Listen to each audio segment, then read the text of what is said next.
Hi friends, welcome to my channel Telugu audience. Friends, ఈ వీడియోలో టారీ saris company requirement గురించి చూద్దాం. ఈ జాబ్ రోల్ వచ్చేసరికి అసోసియేట్ సాఫ్ట్వేర్ ఇంజనీర్కి. ఈ వీడియో చూసే ముందర మీరు కనుక నా ఛానల్ ఫస్ట్ టైం చూస్తున్నట్లయితే నా ఛానల్ సబ్స్క్రైబ్ చేసుకుని పక్కన బెల్ ఐకాన్ ప్రెస్ చేయండి. దాని ద్వారా నేను చేసే ప్రతి వీడియో మీకు నోటిఫికేషన్ కింద వస్తుంది. ఏ వీడియో అప్డేట్ మిస్ కాకుండా చూడొచ్చు. ఈ జాబ్ డిస్క్రిప్షన్ మెయిన్గా వచ్చేసరికి సాఫ్ట్వేర్ ఇంజనీర్ కింద వర్క్ చేస్తారు. మీరు ఈ జాబ్కి రోల్కి కావాల్సిన ఎక్కువ స్కిల్స్ వచ్చేసరికి కమ్యూనికేషన్ అండ్ ప్రజెంటేషన్ స్కిల్స్ ఉండాలి. దాంతోపాటు ఏదైనా లాంగ్వేజ్ మీద నాలెడ్జ్ అనేది ఉండాలి. ప్రోగ్రామింగ్ లాంగ్వేజ్ మీద జావా కానీ లేకపోతే ఏదైనా ప్రోగ్రామింగ్ లాంగ్వేజ్ వచ్చి ఉండాలి మీకు. మీరు మెయిన్గా ఈ జాబ్కి వెళ్ళాలంటే ఈ జాబ్ డిజిగ్నేషన్ వచ్చేసరికి అసోసియేట్ సాఫ్ట్వేర్ ఇంజనీర్ ట్రైనీ కింద ఉంటుంది. ఈ జాబ్కి వచ్చేసరికి శాలరీ వచ్చేసరికి 3.8 lakh per annum ఉంటుంది. వేరబుల్ కూడా అవ్వచ్చు. సో మీ పెర్ఫార్మెన్స్ బట్టి నెక్స్ట్ ఇంక్రిమెంట్ కూడా అవుతుంది. ఈ జాబ్ లొకేషన్ వచ్చేసరికి బెంగళూరు.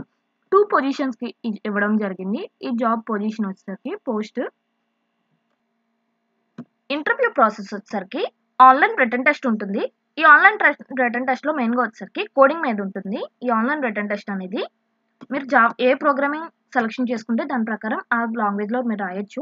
ఏదో ఒక ప్రోగ్రామింగ్ మాత్రం మీకు ఖచ్చితంగా నాలెడ్జ్ అనేది ఉండాలన్నమాట. ఆ తర్వాత టెక్నికల్ అసెస్మెంట్ ఉంటుంది. దాంట్లో డిస్కషన్ టైప్లో కూడా ఉంటుంది. ఆ టెక్నికల్ అసెస్మెంట్ అనేది సేమ్ ఈ జావా బిట్స్ టైప్ వాటి టైప్ ఉంటుంది. ఇది కూడా మేబీ కోడింగ్ మీద పెట్టచ్చు, లేకపోతే బిట్స్ టైప్ ఎంసిక్యూస్ అవి కూడా ఉండొచ్చు. ఆ తర్వాత మేనేజరియల్ రౌండ్ అనేది ఉంటుంది. మేనేజరియల్ రౌండ్ అంటే ఏమీ ఉండదు, జస్ట్ మీరు ఫార్మాలిటీ క్వశ్చన్స్ మాత్రమే అడుగుతారు మేనేజరియల్ రౌండ్లో వచ్చేసరికి. ఆ తర్వాత హెచ్ఆర్ రౌండ్ జరుగుతుంది. ఈ హెచ్ఆర్ ఇంటర్వ్యూలో వచ్చేసరికి మీ పర్సనల్ అవన్నీ చెక్ చేస్తారనమాట. మీరు రీలొకేట్ అవ్వడానికి విల్లింగ్గా ఉన్నారా లేదా అవన్నీ చెక్ చేసి దాని ప్రకారం మిమ్మల్ని సెలెక్షన్ అనేది చేసుకోవడం జరుగుతుంది. మీ టెక్నికల్ స్కిల్స్ మీద కూడా కాన్సన్ట్రేషన్ చేస్తారు. సో వాటి మీద కూడా బాగా ప్రిపేర్ అవ్వండి ఒకవేళ మీరు రిటన్ టెస్ట్ క్వాలిఫై అయితే. ఈ ఇంటర్వ్యూ ఏరియాస్ వచ్చేసరికి కోడింగ్ మీద, స్క్రిప్టింగ్ లాంగ్వేజ్ మీద ఉంటుంది. నెక్స్ట్ లాజికల్ అప్రోచ్ మీద కూడా ఉండొచ్చు ఈ ఇంటర్వ్యూ వచ్చేసరికి.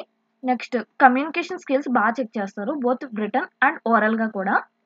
సో అవన్నీ స్కిల్స్ బాగా మీకు మ్యాచ్ అయ్యేటట్టు చూసుకోండి, బాగా ప్రిపేర్ అవ్వండి.